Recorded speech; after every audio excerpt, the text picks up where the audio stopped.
अच्छा, पहली बात यह है कि जॉइंट फैमिली बड़ा यानी फ़ायदे ज़्यादा नुकसान कर रही होती है कई हवालों से। हज़ार बंदे ने एक्सपेक्टेशन लगाई होती है आपसे, हज़ार बंदे नज़र रख के बैठे होते हैं, वो सारे जज कर रहे होते हैं, कमेंट भी पास कर रहे होते हैं। आपको शऊर आ जाए तो साथ वालों को थोड़ी ना आया होता है उस टाइम।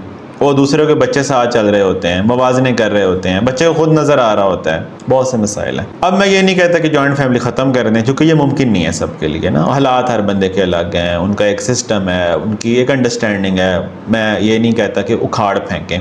मुमकिन हो तो सारे यूनिट अलग अलग रहें, जितना अलग रह सकें। इससे आपस में अंडरस्टैंडिंग बेहतर होती है, ख़राब नहीं होती, इतनी दूर नहीं होते। दूर रहने से ज़्यादा बेहतर रिश्ते बन पाते हैं इस केस में जिसकी आप बात कर रही हैं। दूसरी बात यह है कि बच्चा जो है ना, वो जिसके साथ स्ट्रॉन्ग रिलेशनशिप में होगा, असर उसके में होगा।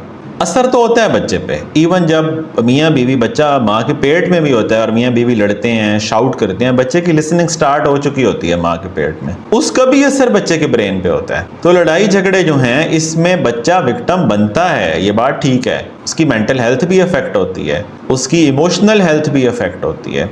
जब आप आपस में लड़े होते हैं तो उससे कौन सा प्यार से बात कर रहे होते हैं, उसे भी फिर सुनाई जा रही होती है। फिर वो अपना इख्तियार इस्तेमाल नहीं कर पा रहा होता, उसे वो जो अच्छे, यानी उसने आइडियल कोई मिजाज वाला बंदा भी नहीं देखा होता, ऊपर झगड़ा देख के बड़ा हो रहा है। फिर उसको सब्र करना नहीं आता, बर्दाश्त करना नहीं आती, एमिकेबली मसलों को सॉल्व करना नहीं आता, बैठ के इश्यूज़ को रिजॉल्व करना नहीं आता, तो ये मसाइल बनते हैं। हल क्या है? इवन जो मियाँ बीवी की लड़ाई है, आप देखेंगे कि कोई एक आदमी इतना बर्डनड हो जाता है कि वो स्टेबल नहीं रह पाता मेंटली। मुस्तकिल जिम्मेदारियां, मुस्तकिल बात सुन रहा है, फुर्सत नहीं मिल रही, बैठने का मौका नहीं मिल रहा, अपने ऊपर काम करने का मौका नहीं मिल रहा। दूसरा पार्टनर भी रगड़ा हुआ है ज़िंदगी में, वो जैसे ही कोई किसी को बात करता है वो इतना टूटा होता है कि वो आगे से मतलब जवाब दे रहा है। हो सकता है इनमें मोहब्बत मौजूद हो, लेकिन बात करने बैठे लड़ाई हो जाए।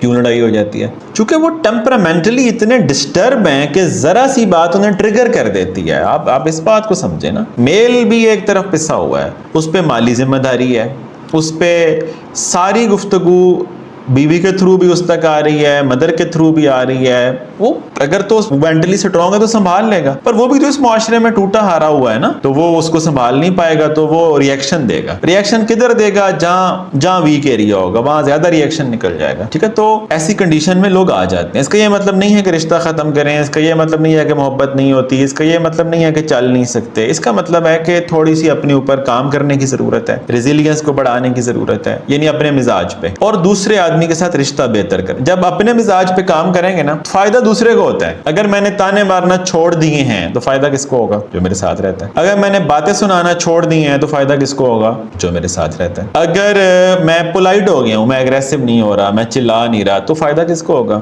हम ये कहते हैं तुम बदलोगे तो मेरी बदतमीजी बंद होगी। नहीं, आपकी बदतमीजी भी बंद होगी तो वो ठीक हो जाएगा। ऐसे में हम ये देख सकते हैं मैं क्या कर सकता हूं, या मेरे चुप रहने से मसला हल हो सकता है। सम टाइम ना लाइफ पार्टनर ने ना गुस्सा निकालना होता है। ठीक है, मतलब किसी बात पे वो हर्ट था, उसने इजहार करना था। जब वो इजहार कर रहा होता है हम उससे बहस करने लग जाते हैं कि तुम गलत हो। वो मसला जो उसके इजहार करने के बाद और हमारे सॉरी कहने के बाद खत्म हो जाना था 15 मिनट में, अब वो मसला बन गया 2 हफ्ते का, क्योंकि हमने उस मसले में पंगा ले लिया। एक आदमी हर्ट था, वो इजहार कर रहा था, हमने कहा तुम्हें तो मसले ही हो रहते हैं, लो इस बात पे बहस होगी कि आप तो मुझे सुनते ही नहीं है। अब मसला गंभीर हो गया। अब ये मसला मूड की खराबी, नाराजगी, पुराने गिले शिकवे के गट्टू खोल लेगा।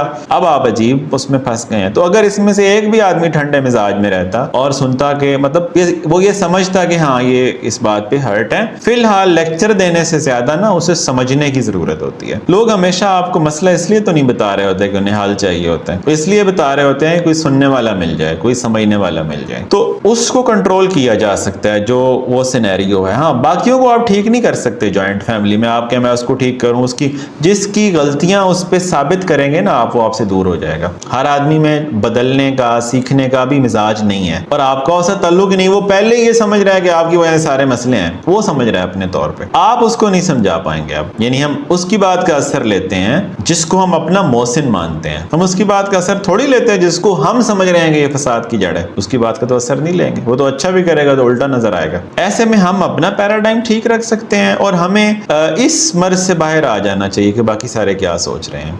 आप अपनी पूरी कोशिश ईमानदारी से कर रहे हैं, उनकी खिदमत भी कर रहे हैं, उन्हें हर्ट भी नहीं कर रहे और अपनी तरफ से उनका ख्याल जितना रख सकते हैं रख रहे हैं। अब अपनी जान कुर्बान करके तो नहीं ख्याल रख सकते ना, मतलब अगर वहां पे कोई मदर है तो दूसरी तरफ भी किसी की मदर है, तो उसकी अपनी भी मेंटल हेल्थ है, फिजिकल हेल्थ है। और हर अच्छा इसमें दो तरह के लोग मतलब है, कुछ पीपल प्लीजर हैं, वो सारों को खुश करने की कोशिश में लगे हुए हैं, सही अमल करने की बजाय खुश करने वाले अमल कर रहे हैं। जरूरी नहीं है कि वो हर वो काम जिससे वो खुश हो रहे हैं वो सही भी हो आपके लिए करना, तो हमें सही अमल करना है, उस पर कुछ खुश होंगे कुछ नाराज होंगे, बस सब्र से उनको चलाना होता है।